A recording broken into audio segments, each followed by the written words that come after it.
জীবনে সবসময় পরিচিত পথে হাঁটা যায় না। কখনো কখনো এমন কিছু কাজ করতে হয় যা আগে কখনো করিনি, যা আমাদের কমফোর্ট জোনের বাইরে নিয়ে যায়।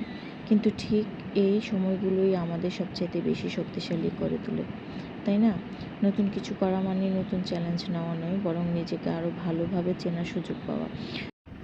তো এই যে একটা সরকারি হসপিটালে কীভাবে পেশেন্ট ভর্তি করাতে হয়, কী করতে হয়, এটা আমার কখনো আগে জানা ছিল না। তো প্রথম আমি গেলাম পিজি হসপিটালে। আমার হাজব্যান্ডের সহযোগিতা ছাড়া এটা কখনোই পসিবল হতো না। আমার মামা ভীষণ রকমের অসুস্থ ছিল, মাল্টি অর্গান ডিফেক্টেড ছিল।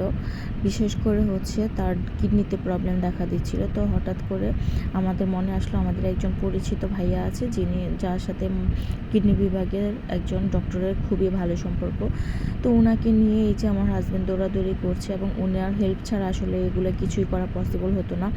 অনেক কষ্ট করে মামাকে ভর্তি করিয়েছি। আমি কখনো ভাবতে পারিনি। আলহামদুলিল্লাহ আমার মামা এখন অনেক সুস্থ। যেখানে বারডেমের মতো হসপিটাল বলেছে মামাকে ইমার্জেন্সিতে নেওয়ার পরে যে এসডিওতে নিতে হবে, ওনার অবস্থা ভালো না, যে কোনো সময় যে কোনো কিছু হতে পারে, এবং আইসিইউতেও নিয়ে যাওয়া লাগতে পারে। এবং মামার অবস্থা আসলে খুব ক্রিটিক্যাল ছিল। এখানেও কিছু ডক্টর দেখে বলেছে ওনার অবস্থা খুবই খারাপ, কিন্তু আলহামদুলিল্লাহ সে অনেকটুকু সুস্থ হয়ে গেছে।